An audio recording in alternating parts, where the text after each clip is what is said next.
పక్క సమాజానికి ఉపయోగపడాలనుకున్నటువంటి యువకులని జీవితాలు పాడు చేసే క్రమంలో బీఆర్ఎస్ పార్టీ ఉంటే, ఇంకో పక్కన ఈరోజు సమాజానికి పబ్లిక్కి పేద ప్రజలకి అండగా ఉండే యువకులను ప్రోత్సహించాలనే ఉద్దేశంలో ప్రోత్సహించాలనే ఒక బలమైన నిర్ణయంతో మన ముఖ్యమంత్రి గారు ఉండడం నేనే ఒక ఉదాహరణ అని చెప్పి ఈ సందర్భంగా తెలియజేస్తూ,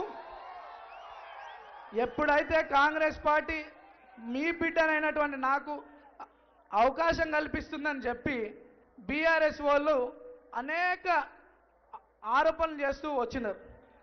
ఆ భయం వాళ్ళకి ఈరోజు కాదు, 2018 నుండే ఉండే. అప్పటి నుండే నాకు అవకాశం రాకుండా చేశారు. ఇప్పుడు పెద్దల ఆశీర్వాదంతో నాకు అవకాశం వస్తుంటే తప్పుడు ఆరోపణలు చేస్తూ ఉన్నారు. బీఆర్ఎస్ పార్టీ భారతీయ రాష్ట్ర సమితి కాక భయం రాష్ట్రీయ సమితికి ఏర్పడి మనందరినీ తప్పుదోవల పట్టించే ఆలోచనలు ఉన్నారు. కానీ ఎలక్షన్లు 5 ఏళ్ళకు ఒకసారి వస్తాయి. ఎందుకు? ఒక సరైన నాయకత్వం రావాలా, మన ప్రాంతం అభివృద్ధి చెందాలా, మన పిల్లల భవిష్యత్తు గురించి అని చెప్పి ఒక ఎలక్షన్ వస్తుంది, దానికి సరైన నిర్ణయం తీసుకోవాలి. గతంలో 3 సార్లు అవకాశం ఇచ్చిరు మీరు, మన ఏమైంది మరి? ఎక్కడైనా మన ప్రాంతం అభివృద్ధి చెందిందా? అభివృద్ధి దేవుడెరుగు, కానీ మన ప్రాంత ప్రజలకి గౌరవం ఉండేనా? ఎవరికి మర్యాద ఉండేది కాదు, సమస్య పైన స్పందించేటోళ్ళు కాదు. ఈరోజు రేవంత్ అన్న ఆదేశాలతో 3 మంత్రులు ఇక్కడ నిరంతరం కృషి చేస్తూ దాదాపు 150 కోట్ల రూపాయల డెవలప్మెంట్ యాక్టివిటీస్ చేయించారు మన బస్తీలలో, గలీలలో. ఏదో సింపతి గురించి ఆలోచించడం కాదు. ఈ ఎలక్షన్ అంటే మన జీవితాలతో ముడిపడినటువంటి విషయం, మన పిల్లల భవిష్యత్తుతో ముడిపడినటువంటి విషయం, మన ప్రాంత అభివృద్ధితో ముడిపడినటువంటి విషయం.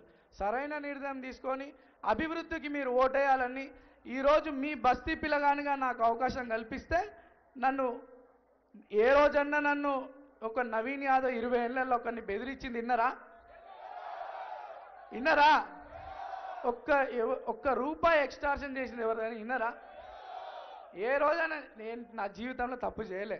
ఈరోజు నన్ను రౌడీ గుండా అనుకుంటా మీ బిడ్డనైన నన్ను తప్పు నిందలు వేస్తారు. మరి ఏం జవాబిస్తారు వాళ్ళకి? ఏం జవాబిస్తారు? వచ్చే 11 తారీఖు ఇప్పుడు ఎట్లయితే కొన్ని వేల మంది ఈరోజు వచ్చిరో, ప్రతి ఒక్కరు ఇంట్లల్లో పొద్దున్నే లేచి 11 తారీఖు అత్యధిక ఓట్లు వేసి హైయెస్ట్ మెజార్టీ మన ప్రాంతం నుండి హైయెస్ట్ మెజార్టీతో మనం కాంగ్రెస్ పార్టీని ఈ ప్రాంతంలో గెలిపించుకుంటే మనం రేవంత్ అన్న గౌరవం నిలబెట్టిన వాళ్ళు అవుతాం, మహేష్ అన్న గౌరవం నిలబెట్టిన వాళ్ళు అవుతాం, కాంగ్రెస్ పార్టీ అధిష్టానం వారి గౌరవం నిలబెట్టిన వాళ్ళం అవుతామని చెప్పి సందర్భంగా తెలియజేస్తూ, ఒక్కసారి టిఫిన్ డబ్బాలకు వాటర్ బాటిల్ రాజకీయాలు అంతం చేయండి.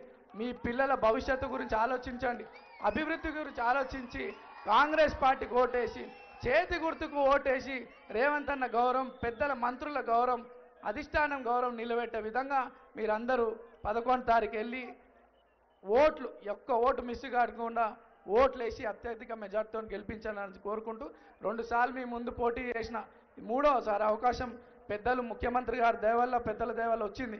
ఒక్కసారి నన్ను ఆశీర్వదించండి. ఇంకో 3 ఏళ్ళ సమయం ఉంది. మన గల్లీలల్లో, బస్తీలల్లో అన్నీ కూడా సమస్యలన్నీ అన్నగారి దగ్గర తీసుకుపోయి శాశ్వత పరిష్కారం చేసే విధంగా నేను పనిచేస్తానని చెప్పి తెలియజేస్తూ, మన ప్రాంతంలో అనేక మంది చిన్న చిన్న వ్యాపారాలు చేసుకుంటూ ఉన్నారు. మెకానిక్ పనులు, ఆటో డ్రైవింగ్ పనులు, చిన్న చిన్న వ్యాపారాలు. వాళ్ళ పిల్లలు 10వ తరగతి కాగానే ఫైనాన్షియల్ ప్రాబ్లమ్స్తో ఎక్కడో దూరం గవర్నమెంట్ కాలేజ్ ఉండడంతో వాళ్ళు విద్య ఆపుకుంటున్నారు. అటువంటి 10వ తరగతి మెరిట్ స్టూడెంట్స్ చాలామంది ఉన్నారు అన్న.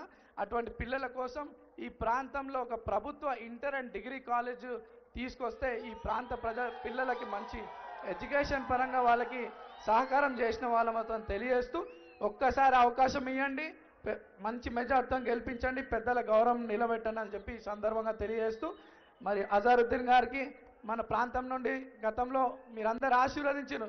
ఈరోజు మరి ఈ నాయకత్వం కూడా కావాలని చెప్పి అన్నలు అజరుద్దీన్ గారికి మంత్రి పదవి ఇవ్వడం, ఈరోజు ప్రమాణ స్వీకారం కావడం, ప్రాంత ప్రజల తరఫు నుండి కూడా అన్నకి అజార్ భాయ్కి శుభాకాంక్షలు తెలియజేస్తూ, కాంగ్రెస్ పార్టీ పెద్దలందరికీ మనసారా కృతజ్ఞతలు, ధన్యవాదాలు తెలియజేస్తూ, జై కాంగ్రెస్, జై కాంగ్రెస్.